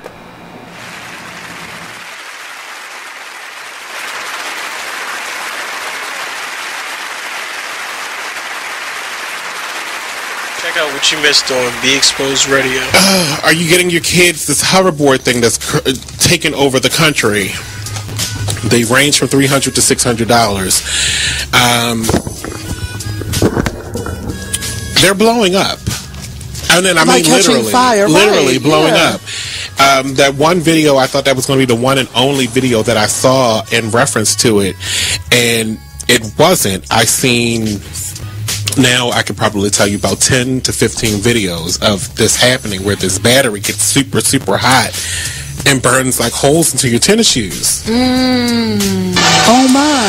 And I know you would be pissed if you was wearing Jordans and you just paid all that money, your lights are off. And especially if they're from China. Your lights off. Check out the Talk Lately show every Tuesday nights from 7 p.m. to 8 p.m. right here on Be Exposed Radio. Check out this flashback of the Artist Exchange Radio Show on BeExposedRadio.com. Joining us right now is Mr. Antonio Long. He was one of our first See Baltimore artists. That tour is actually under construction, and we're doing some revamping and making sure the foundation is solid. Yes. So we haven't forgotten about it. So December we kind of took a pause, and we'll be back up and running in January. My mind is gone. Food. I need food. If you're in the downtown Baltimore area and you have a cheeseburger in your hand, definitely stop past the studio, give me a call, and let me know where you are, and I'll meet you wherever you are. But Antonio Long is joining us in the building. He's a singer, inspirational, not necessarily gospel, not necessarily R&B, but encompass of both of them. Yeah. So let us know a little bit about who you are, what you do. Singer, writer, recording artist. and I just like to make good music. There we go. From Baltimore. So possibly we'll hear a little bit of it live if he's not afraid, because we throw people under the bus. Yeah. Talent-wise. No doubt. On this show. We got to see if you got the chops to sink or swim. Okay. We do it. We do it. We don't hold back here. We don't hold back here. But we'll definitely try to hear from him a couple more segments. So let us know about your music. So do you have an EP coming out, or is it one in the making? I just released the EP, actually, October 28th. Okay, okay. Yeah, it's called Life. Life. Yeah. So what was it like making that? It was fun. This is my first, it's 8 songs on the project. Okay. So it's kind of a little more lengthy than your typical EP. But I put out a mixtape last year, but this is my first official project. Okay. Everything else has been singles. So you're singing your own music now? I'm singing my own music. Did you write it? All original music. Yeah. Okay. And it was fun. The creative process was fun. I worked with Junior Lee. Okay. With Faith Junkie Productions. He's based out of Delaware. Okay. And it was fun. I was going up there. 2-3 times. It was business because it's your money on the line. Definitely. Right. No major labels. Yeah, no doubt. It was fun. It gave me. It's more work than what I expected. Honestly, because you're doing a bunch of different. You're writing and the performer in it, so that's 2 big jobs right there. Yeah, it was definitely. But creatively, it was great. It was great collaborations. I also worked with Anthony Johnson. He produced a song off of the EP. He's from Virginia, and I worked with So For Real Productions. You deal with some legit individuals. Okay. Yeah. So. The Artist Exchange Radio Show every Friday 7 p.m. to 9 p.m. every Saturday 12 p.m. to 2 p.m. Real artist, real talk, real live on BeExposedRadio.com. You are listening to BeExposedRadio.com. You are listening to BeExposedRadio.com. Check out this flashback of the Artist Exchange Radio Show on BeExposedRadio.com. Joining us right now is Mr. Antonio Long. He was one of our first See Baltimore artists. That tour is actually under construction, and we're doing some revamping and making sure the foundation is solid. Yes. So we haven't forgotten about it. So December we kind of took a pause, and we'll be back up and running in January. My mind is gone. Food. I need food. If you're in the downtown Baltimore area. Hey everybody, this is your girl, the one and only Thick Cows. Check us out every Saturday from 5 to 7, only on BeExposedRadio.com. Oh, recently? Yeah. I was talking about overall. No, 2. 2? That was Uber. You are listening to BeExposedRadio.com.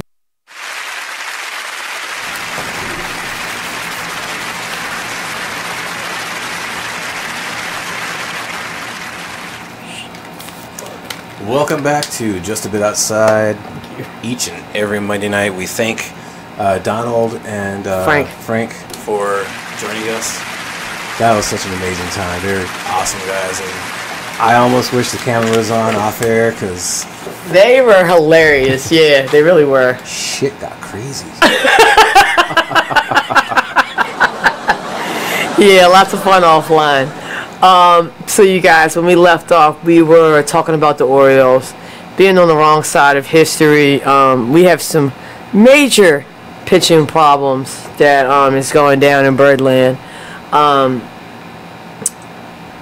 I guess to go along with the stats that I just gave you about our pitching rotation, our starting pitchers, the Orioles have given up 358 runs. 358 runs, which is second most in the American League. Okay, so we clearly have a pitching situation. Okay, as a team, the Orioles only average about 4.5 runs a game. Okay, so when you're giving up, 5 runs a game, when that is your staple, which has been the tale over the past month, you're going to keep losing. You know what I'm saying? So they need to remedy the pitching problem. My faith with the whole trade thing and the Orioles is just really not that great because they haven't done it in the past. But there are a couple of pitchers that are out there that I think are worth going for, or at least taking a look at. Most notably, my favorite one is Sonny Gray with the Oakland Athletics. He's been doing really well down there. Garrett Cole with the Pittsburgh Pirates. He's also there's also talks about him being shopped around, and Jeremy Hellickson, who I believe plays for the Tampa Bay Rays.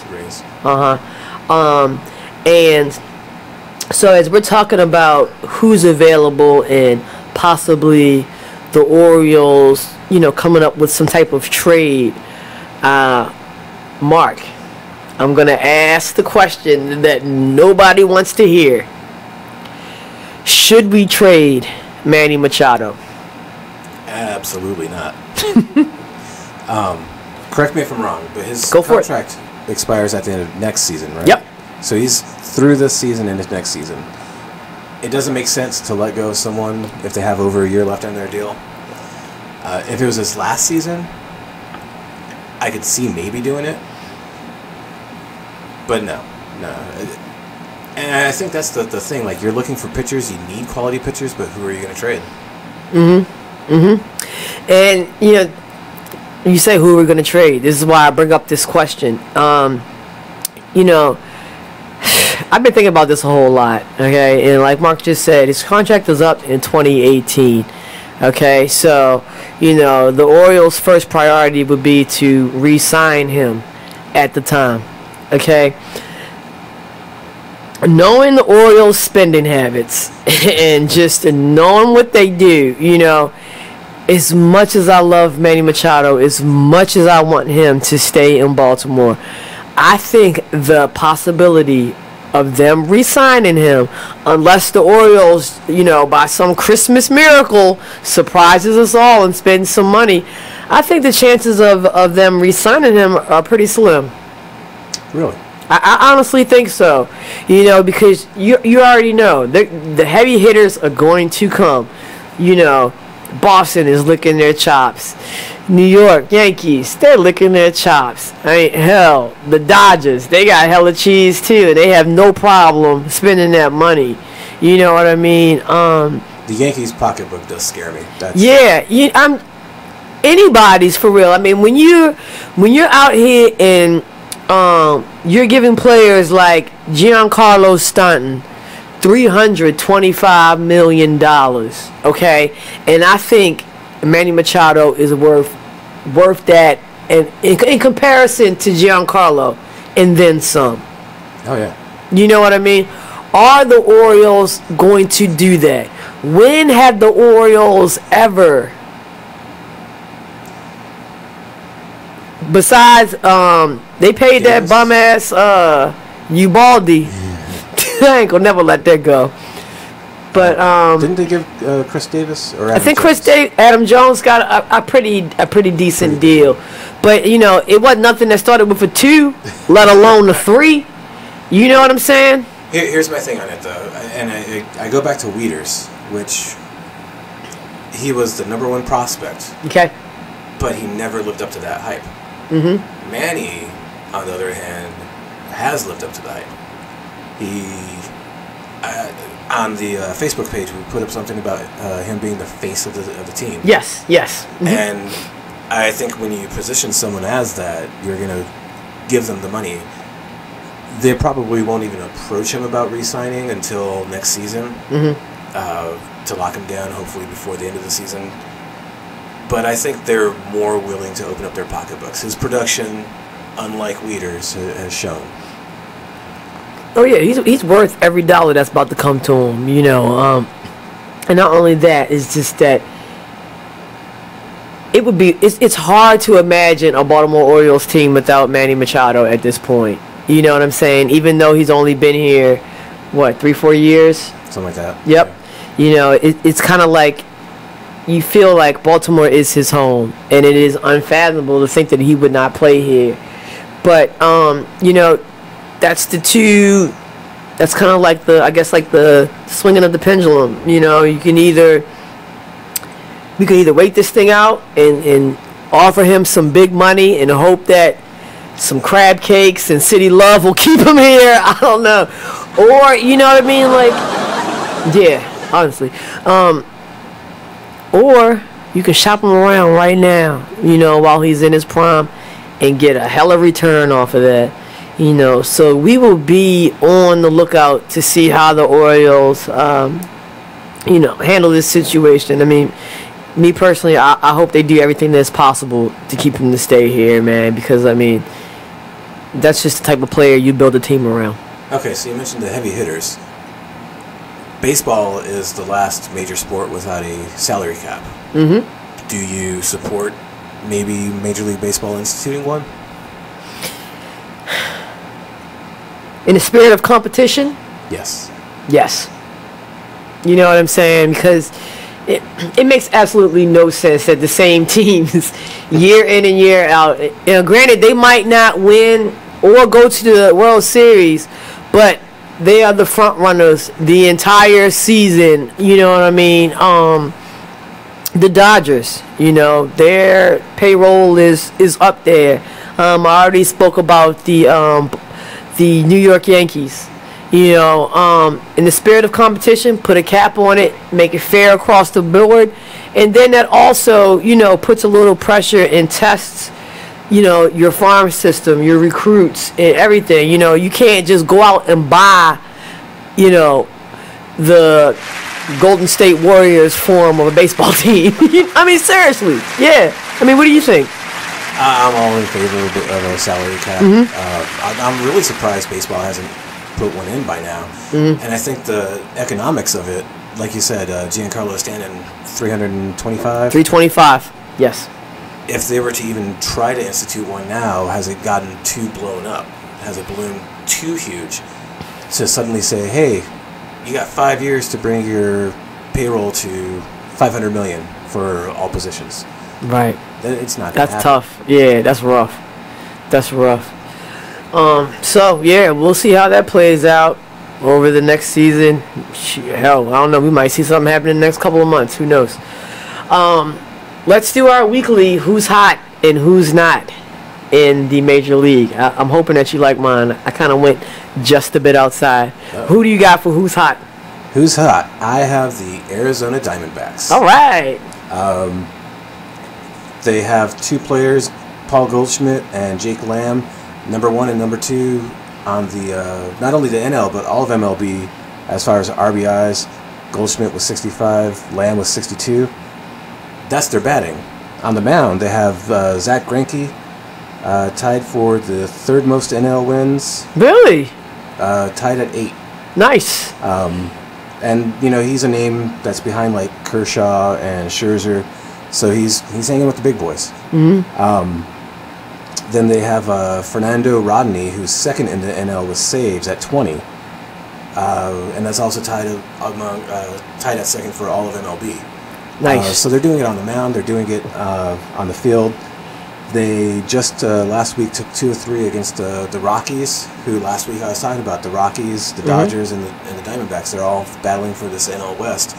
And with taking 2 out of 3 against the Rockies, they established themselves as one of the dominant teams and hoping to secure that lead. One of the games was a 16-5 blowout in Denver, which obviously the air is thinner up there, so you get more runs, more home runs. But to thoroughly dominate someone at their home field like that is so impressive. But yeah, that's my who's hot. Okay, I went just a bit outside with my who's hot, and try not to laugh when I say this. My who's hot is Tim Tebow. I'm glad I wasn't drinking with that. Oh, hear me out, though. Hear me out. Wait. Is it because he threw the bat in the stands? He just recently got promoted, man. He just recently got promoted by the Mets to the Advanced A League. You know, I mean, it's not a huge leap forward, but hey, baby steps. You know what I mean? He is batting .222, which is not the greatest, but he does have 3 home runs and 23 RBIs in his season right now. I mean, he's not doing horrible. He's not a joke. You know what I mean? So, Tim, hang in there. I know everybody's saying that, you know, you're the Mets gimmick right now, but, you know, stick with it. Stay with it. I got your back, dude. Keep up the good work. So that's my who's hot. Okay. Who's not? Who do you got? An old favorite, the Philadelphia Phillies. Oh God, right. And I wanted to pick someone new, but there's just so much bad about the Phillies that you just can't help it. But yeah, shots fired. That's what we do. They're the first team to hit 50 losses this season. Already 24-50. Their win percent is .324. Lowest in MLB, obviously. They had recent losing streaks of 8 games and 5 games again. They got swept by the Diamondbacks and the Cardinals recently. What are they? 3-7 of the last 10. And you know, it's just going to be a long, hot summer in Philadelphia. I think anyone in Philly right now, any sports fans, they just got to start looking at September 10th and Eagles Redskins, because at this point, there's not even any baseball being played in Philly. Yeah, true that. No, yeah, agreed. And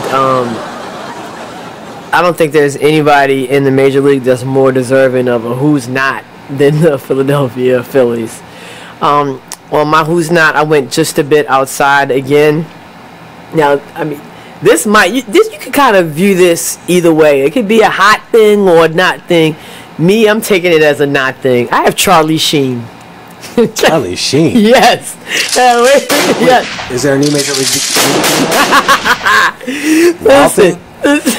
So Charlie Sheen is the owner. He has 2 Babe Ruth memorabilia, like 2 huge ones. One, the 1927 World Series ring. Wow. Yes, owned by Babe Ruth, and he also has now this one right here is impressive. Also, the original copy of the sales document between the Boston Red Sox and the New York Yankees Babe Ruth. For the sale of Babe Ruth. Oh. Okay. Now this is where it comes into why he's not hot right now. He's putting them up for sale. Okay. Now, yeah, I mean, he's about to get hella cheese for this, because these are like legendary baseball artifacts. You know what I'm saying? But what's going on with Charlie Sheen where he's got to liquidate these things so quickly and like out of nowhere? You know. Well, it's not like he's taking it down to the Joppatown flea market. Right. He's, you know, I assume he's going through like Sotheby's or Christie's or something. Absolutely. The bidding has already started, and for the World Series ring, the bidding has already gone over $600,000. Yeah. Yes. Which will most likely make this the highest priced sports championship ring ever sold. My question, considering it's Charlie Sheen, is how fast does that go up his nose? Right, that's what I'm saying. This is he's not hot because of this, because I know it was about to go down. We're going to have a couple binges. We're going to see him in the headline. Like, as soon as this ring is sold, mark my words, Charlie Sheen will be in a headline within a week's time, dog. He might even be in jail. I don't even know. You know what I'm saying? Shots fired. That's what we do. But the fact that he owns these 2, that's amazing. You know, you know, and apparently he collects these things, which I had no idea. Honestly, the document from Babe Ruth, I'm surprised that's not in Cooperstown. Right. It should be in Cooperstown. Definitely. Yeah. Absolutely. Yeah. So, you know, we've been on the lookout to see what the final numbers come out for that, but I believe, you know, between the 2, it'll come out with a cool $1 million. Definitely. Cool $1 million. You know what I mean? The bidding just started for the ring. Just started, and it's already at $600K. So that thing could get north of 8 in no time, I think. Maybe even 7 digits. Yeah. So, I don't know.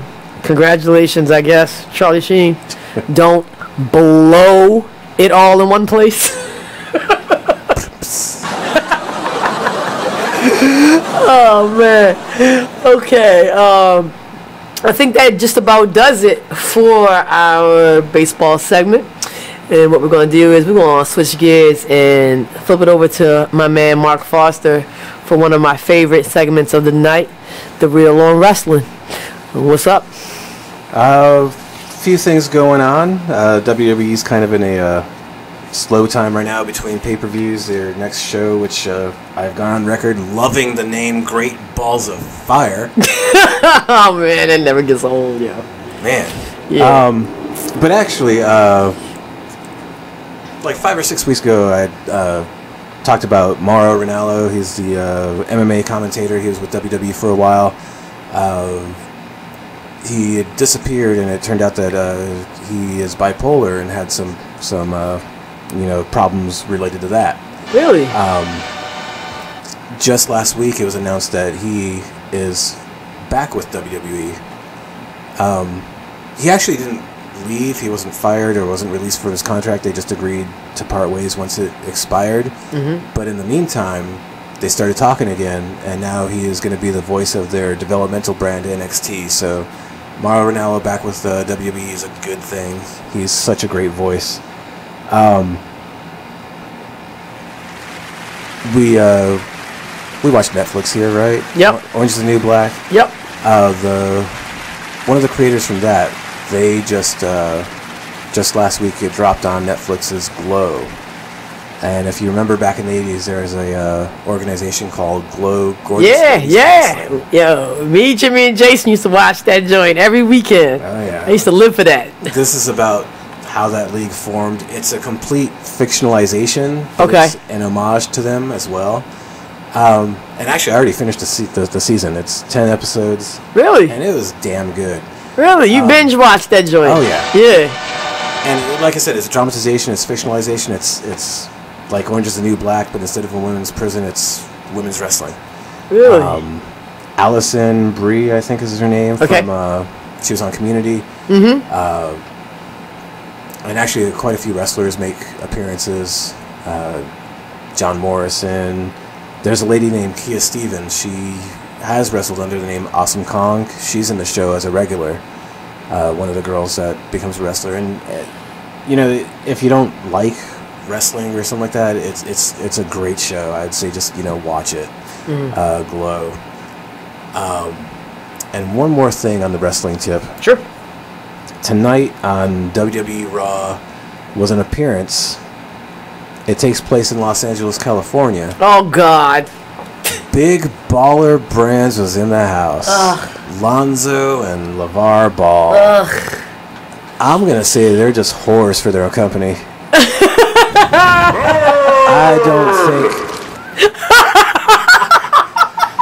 I don't think there is anything LeVar Ball wouldn't do to pimp out his son and pimp out his brand.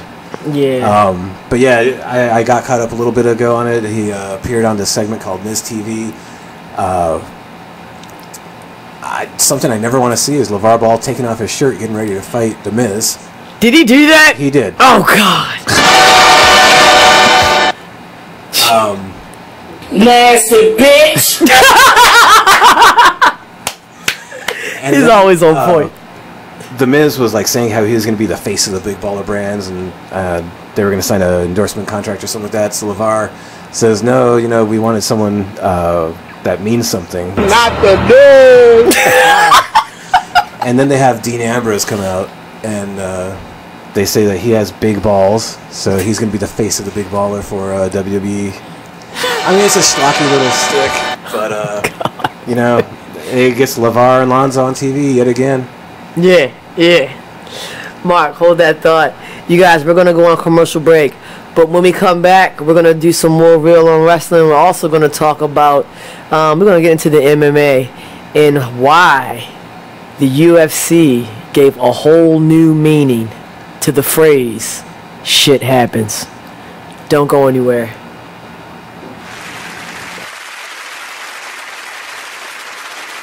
Last time on Talk Lately. Still have Down syndrome. His Man features killed are after more- being shot in Charm City Circulator. That's dark.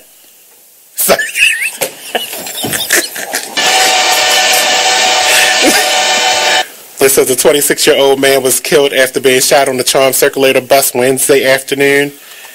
Police. Oh, that was last Wednesday. Okay, good. It wasn't dark. He did that. His shooting was on Saturday.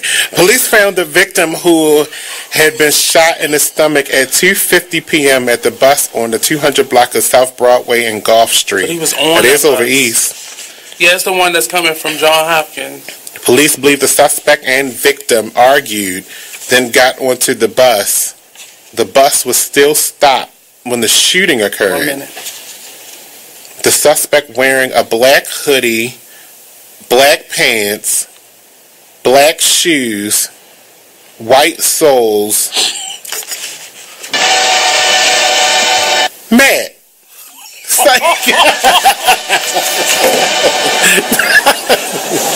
I know that was that mastermind down there. I heard somebody gonna look for mastermind. Hello?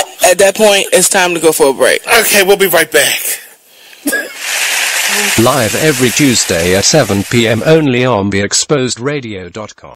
Lately it's back on May 17th at 7 p.m. only on BeExposedRadio.com. Oh, okay, yeah, also on YouTube. I know the rate is killing. Why would you see me recording?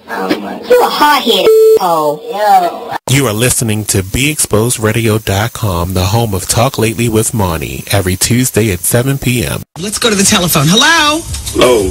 Hi. How you doing, Wendy? Fine, thanks. I have a problem. Hope you can, help me solve it. Give me an idea of something. Okay, go ahead. Okay, I'm 25 years old, and I'm a second grade teacher. And I've been engaged to my girl. Well, we've been together for about 2.5 years, and now we're engaged. Everything is going good with us. Back in October, I got a new student, and the child is being raised. He's a single, being raised by a single parent. So the father, came up to the school to meet me. They knew in the area, so we started hanging out. Just watching games. Going to bars. Just chilling or whatever. Got you. Okay. With your student's father. Yes. Okay. It's just nothing. He's new in the area. You just want to know some spots to go out or whatnot. So, Gotcha. Okay. One night we were sitting, watching TV, had a couple drinks, and as you would say, we just talking. Get ready on the button. Okay. As you would say, make a long story short, he came over to me, unzipped my pants, and gave me a professional. Okay. Had you ever had a homosexual experience up until this point? No, I had not. Had you ever thought about it? I never even thought about it, Wendy. And the thing is... But it was good, though, right? Because they say only a man knows how to please another man. I mean, it was okay. Oh. It was okay. Okay. You are listening to BeExposedRadio.com.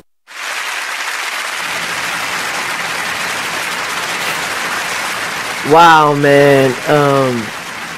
Wow. Welcome back. I mean, we seriously ripped through tonight's show. We want to talk about the NBA. We want to talk about the top three draft picks, winners and losers of the draft. We're going to table that discussion till next week. But let's pick up where we left off. We were kind of doing the real on wrestling, and we were talking about the UFC and mixed martial arts. There was a very interesting occurrence in the octagon over the weekend. Last night, as a matter of fact. Mark, I don't even know if I can say this without busting out laughing. Mark, you want to do this? Oh, boy. Oh, God.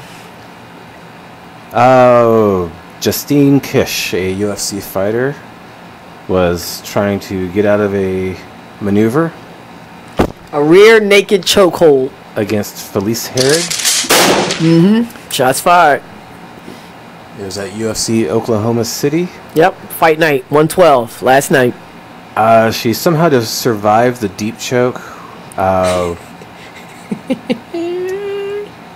Yeah, man. After defending the submission, she was still in a bad position, like she was doing throughout the fight. Kish exploded to get out of the bad spot. Unfortunately, that was not the only thing that got out. I think the next UFC show should be sponsored by Depends Undergarments.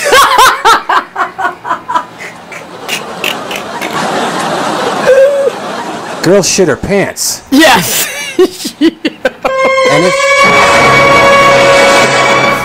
And if you look it up online, there's pictures of it smeared on the canvas. Nasty bitch.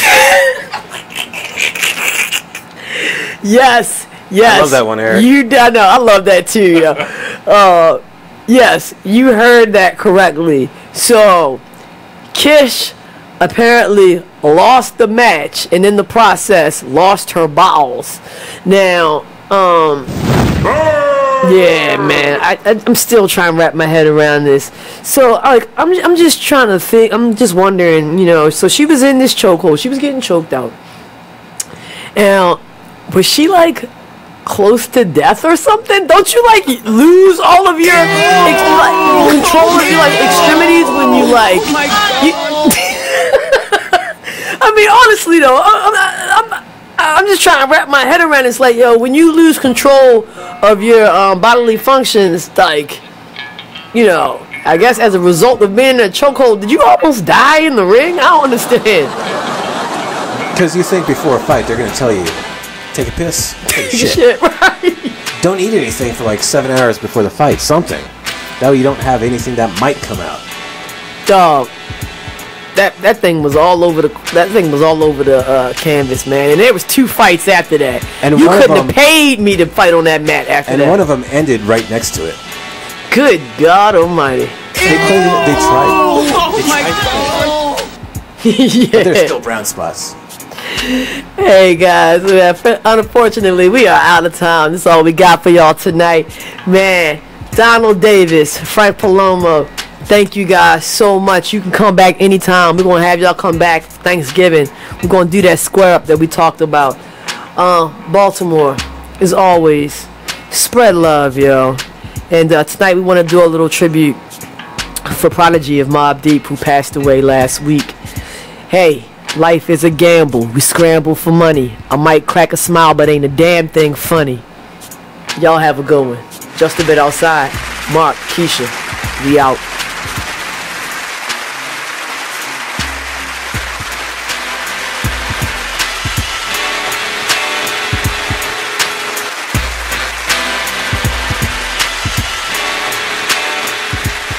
You are listening to Be Check out this flashback from the Artist Exchange Radio Show. So you're your biggest asset. You have to practice self-care. Every entrepreneur's